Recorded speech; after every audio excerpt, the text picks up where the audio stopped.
بسم اللہ الرحمن الرحیم۔ السلام علیکم ورحمۃ اللہ وبرکاتہ۔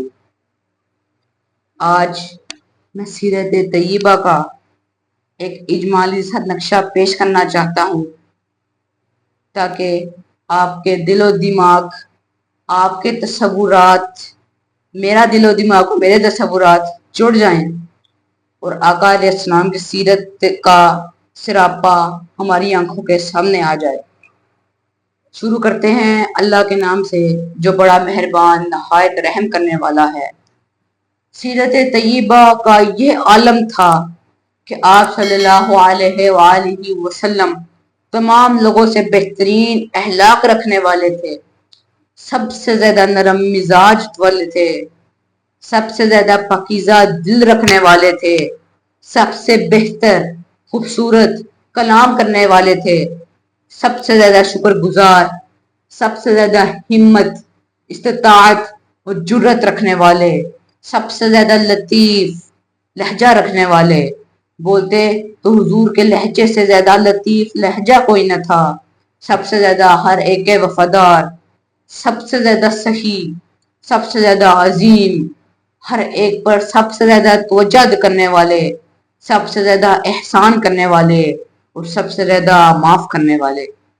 آپ صلی اللہ علیہ وآلہ وسلم ہمسایوں سے ہمیشہ بہترین سلوک کرتے، سخاوت سے کام لیا کرتے، ہر ایک کی کمی کوتاہی کو درگزر فرما دیا کرتے، ہر ایک کو کھانا کھلاتے، یتیموں کی کفالت کرتے، سلام کو عام کرتے، بڑوں کی عزت کرتے اور چھوٹوں پر شفقت فرمایا کرتے، صلہ رحمی کرتے، رشتہ داروں کے ساتھ کمزوروں کا بوجھ اٹھایا کرتے، محتاجوں کے لیے رزق فراہم کیا کرتے، محروموں کے ساتھ کھانا تناول فرماتے، حق کی خاطر مصیبتوں میں گرے ہوئوں کی مدد فرمایا کرتے۔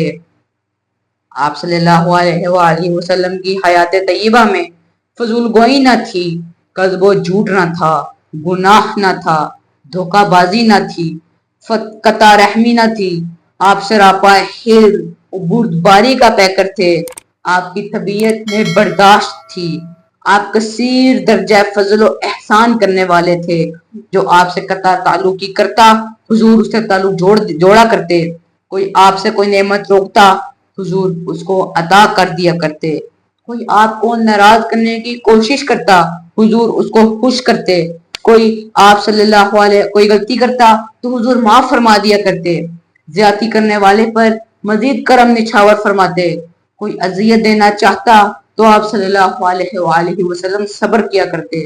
غصہ آنے کی کیفیت میں حضور خود پر ضبط کرتے، ہمیشہ صبر و حلم کا پیکر رہتے، سب لوگوں سے زیادہ باحیا تھے، پردے کے معاملے میں نگاہیں نیچی، سینہ کشادہ، نورانی چہرہ، سب سے زیادہ جمیل، لطف اور نرمی میں سب سے زیادہ بڑھ کر، عطا اور کرم میں سب سے زیادہ مہربان، صفات و خصال میں سب سے زیادہ لطیف، طبیعت میں سب سے زیادہ نرم، تہذیب میں سب سے زیادہ کامل، چہرہ سب سے زیادہ دل نواز تھا، چہرہ ہمیشہ کھلا ہوا رہتا تھا، طبیعت میں ہمیشہ پاکیزگی رہا کرتی، مزاج میں نازک لطیف، جیسے صبح صادق کی ہاں نہ خواہیں ہوتی ہیں، نہ کبھی سخت گفتگو کی، نہ کبھی تنگ دلی دکھائی، نہ کبھی کسی پر ملامت کی، نہ عیب جوئی کی، نہ کسی کو ڈانٹا، نہ کسی کو نیچا دکھایا، نہ اپنی برتری بتائی۔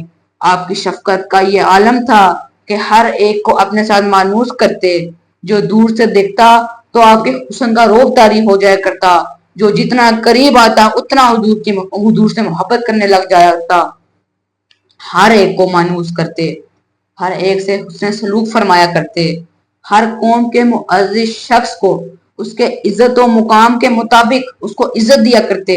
اس دل میں سخاوت تھی، دل میں سخاوت تھی، کوئی شخص آپ کے چہرے پر نگاہیں گاڑ کر نہ دیکھ سکتا تھا۔ ساتھیوں میں، صحابہ اکرام میں کبھی قدم ٹانگیں پھیلا کر نہ بیٹھا کرتے، کوئی صحابی بیمار ہوتا تو اس کی عیادت کو جایا کرتے، حتیٰ کہ یہودی کا بیٹا بھی بیمار تھا تو حضور اس کے گھر بھی اس کی خبرگیری کو گئے، اور حضور نے فرمایا کہ جو کسی مریض کی عیادت کرتا ہے وہ واپس آنے تک جنت کے درمیان والے جو روش پر ہوتا ہے، حضور نے اتنی اہمیت دی یا مریض کی عیادت کرنے کو. مہمانوں کے لیے دروازہ ہمیشہ کھلا رہتا تھا، کبھی دروازہ بند نہ کرتے. کوئی بات کرتا تو حضور اس کی بات کو کاٹتے نہیں تھے. جس کو کوئی ضرورت ہوتی، جس کو کوئی بات کرنی ہوتی تو حضور تب تک نہ وہاں سے اٹھتے یا اس کی بات کاٹتے جب تک اس کی بات ختم نہ ہو جاتی. جو بھی آپ کی مجلس میں بیٹھتا ہر شخص یوں محسوس کیا کرتا کہ سب سے زیادہ شفقت، الفت، محبت میرے اوپر ہو رہی ہے. آپ اس طرح کامل شفقت اور رحمت کے پیکر تھے کہ آپ کی رحمت ہر شے پہ محیط تھی. آپ نرمی اور احسان اتنا کرتے تو ہر ایک کی بدی کا جواب نیکی سے دیا کرتے. مہمان کو عزت دیتے، نا انصافی پسند نہ تھی. ظلم کے جو اسباب زندگی میں ہوتے تو ان کو ختم کرتے، تربیت کرتے، وقتاً فوقتاً تھوڑی تھوڑی کر کر نصیحت کرتے تاکہ لمبی گفتگو سے کوئی اکتا نہ جائے، کوئی آوازار نہ ہو جائے. چھوٹی چھوٹی گفتگو فرمایا کرتے تھے. نمازی اگر بوڑھے پیچھے کھڑے ہوتے تھے تو امام کو کہتے تھے کہ قرات چھوٹی کرو تاکہ لوگ پیچھے کھڑے تھک نہ جائیں. آقا علیہ السلام سراپا مروت تھے اور وقار کے ایسے پیکرے کامل تھے کہ کسی نے ایسا وقار نہ دیکھا تھا.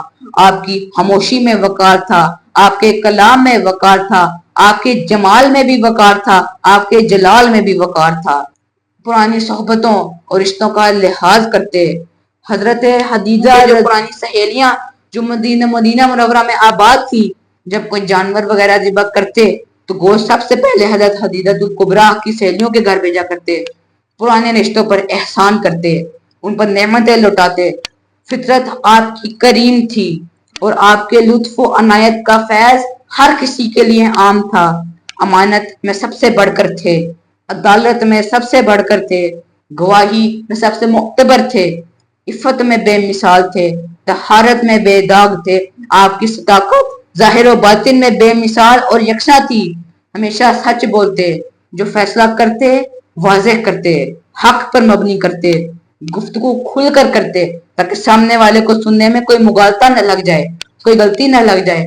آسان الفاظ میں گفتگو کرتے تھے تاکہ اگلے کو بات کلیئر ہو جائے. آسمانوں میں مکین تھے، زمین والوں میں امی تھے. کیا آقا کا صورت ہوگی، کیا آقا کی سیرت ہوگی.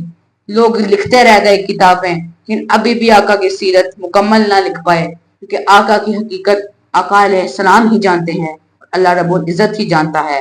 جو ابھی میں نے سیرت بیان کی ہے، یہ ویڈیو آپ تک پہنچے گی. میں بھی اس پر عمل کروں گا اور آپ بھی اس پر عمل کریں. اگر آپ چاہتے ہیں کہ آپ اپنے آپ کو امتی رسول ٹھہرائیں، آپ رسول پاک کا امتی ٹھہرائیں، اللہ تعالی ہمیں سیرت رسول صلی اللہ علیہ وآلہ وسلم پر عمل کرنے کی توفیق عطا فرمائے. آپ صلی اللہ علیہ وآلہ وسلم سے محبت کی توفیق عطا فرمائے.